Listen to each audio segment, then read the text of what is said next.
Are y'all ready to play with flowers? Okay, Bloomerinos, let's have some fun. This is what they call a cloche, and instead of being a full one, it's a half one.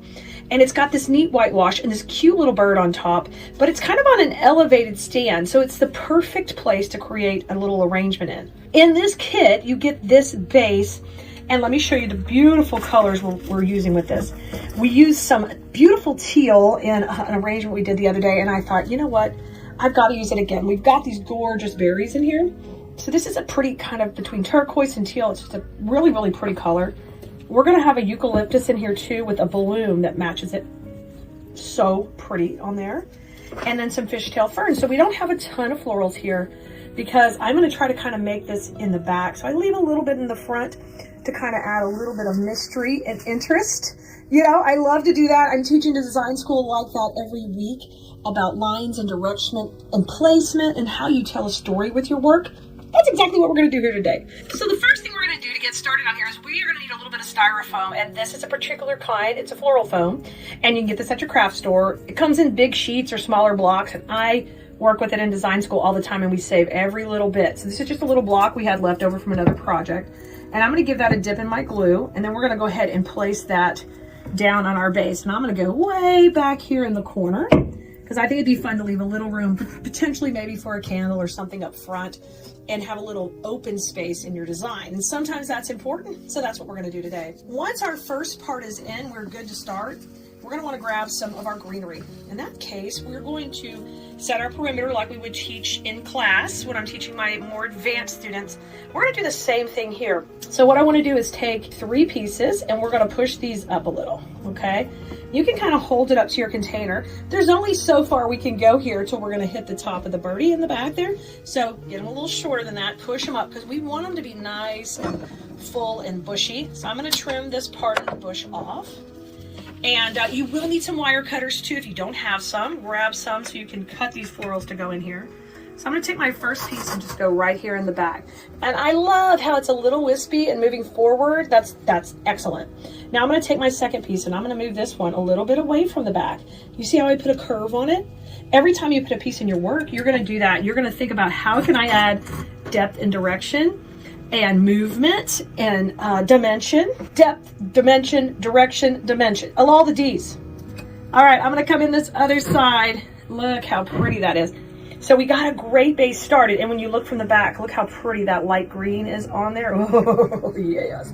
Now, listen, if you wanna get 3-dimensional later, we can, and we can come out the back, but right now, we're just starting with this on the base. It's time to get a little color and hold the rest of that greenery off for a minute. We'll bring that back to the foreground. Hey, I talked about depth. I'm bringing the depth. All right, we're going to start to prep this one, and I'm just going to tear these off the stem. And florals come on long stems a lot of times, so you have the ability to use them different ways. But you don't have to fear if you want to cut them or make them shorter.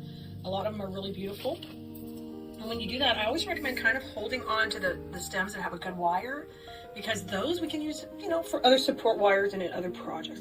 So just hold on to those. We can use those down the road somewhere. Now that we've taken these and we have shortened them way down, we still have to kind of make some adjustments because we're trying to work inside our design. So we're going to take and trim one off. I'm going to have this little baby on its own, and we're going to work this one right up in the middle in the back.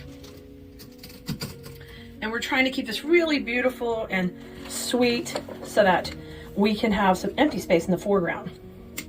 All right, now I'm going to come off to the right side. Awesome. Just tuck that one in. Oh yeah, she's looking good. And I'm going to move her up just a little bit. And now we're going to do a little section on the left. And I'm just cutting off these babies that are in clusters of 2. Let me keep those separate. I'm going to go on this side. And I'm just dipping in my glue. My electric skillet with the glue is off here to the side so I can get my hot glue in there. Oh, that looks great. Now you can see we got a great start here as we create our base. All right, we've got 3 of these left. We're going to hold off for those just a little bit. Now I want you to bring back some of your fern greenery here that we started off with, our fishtail fern in the cream color. And I'm going to take and push these short, really short on these. We've got our height. Now we want to add that this neat wispy texture to the front of the arrangement, and I would call that the foreground. So I'm going to take and cut these shorter. Look at that, look at that. And we're going to work right here in the back. All right, I'm coming in. And now I'm leaving a little space in the front. So I want to work these on either side. Yeah, just like that. So we kind of got this little concave cloche working out for us right here, okay? Now, before we get more dimensional on the edges and things, I want to go ahead and start to get our berries in. These berries are super cool because they're also wired right down to the base, and that makes them just really, really easy to work with. Now I want to use these low to the base on this design to start with. So we're going to cut these pretty short, and then I'm going to take, and we're going to start to tuck these in right between where we put the eucalyptus. Oh yeah, I knew they were going to work so good in there. It's going to be so cute. Okay, I'm going to take another one, and we're going to work that in over here too. Arrangements like this are great for beginners. When you're done, you have a neat piece to use in your home. This looks adorable next to like a frame just sitting on your cabinet. And you get, oh, that little pop of berry in there. So I got 2 of the berries in. You don't even have to have room for the candle in here if you don't want to. Like if you want to, you could probably start to see how much more you need. But let's assume you don't want to put your own battery operated candle in there. I want you to be able to fill in and finish this design coming out. Leaving a little space, but you know, having the movement and all that direction that I love. And I hope you love too. I hope you start to love that. So I'm gonna bring that straight out forward. And then I'm grabbing some more berries here, and I wanna take these berries. We're gonna have them a little longer, but I'm gonna have them kind of sit on the base. Now they're still gonna go into the foam. They're not gonna be separate. They're still gonna pop in right here.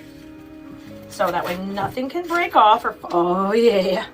Oh, looks good. You know, why it starts to look so good is because of the layering we're doing here. And we've got it just coming out so pretty. Now, just like if these were growing and they're trying to reach out, I want you to do the same thing here. You know, they're reaching out for the light. They're happy to be in this little cluster, but man, they want to get all that sunshine.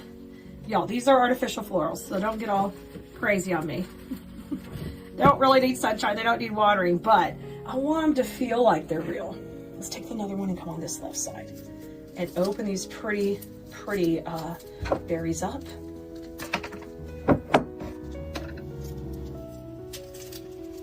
I'm gonna give that a little bend, and now we're coming on the left.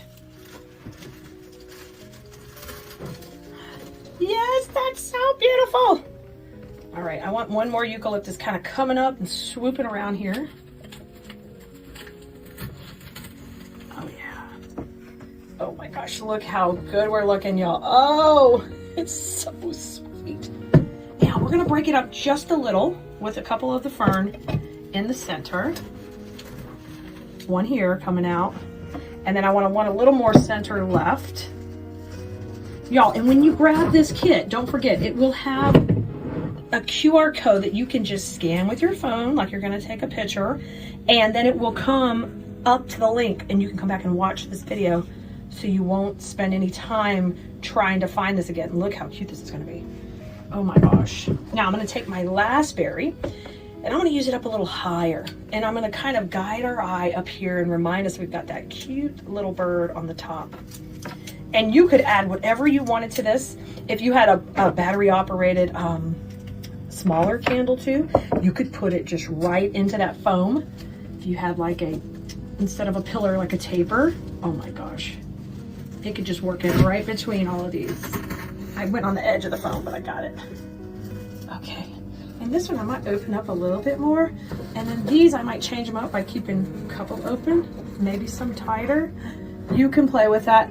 But look, whether you leave a space to add your own cuteness in there, or you take and fill it all the way full like we did here, I think you will love this design. It's super sweet, and you get the cutest container too here to make it look amazing.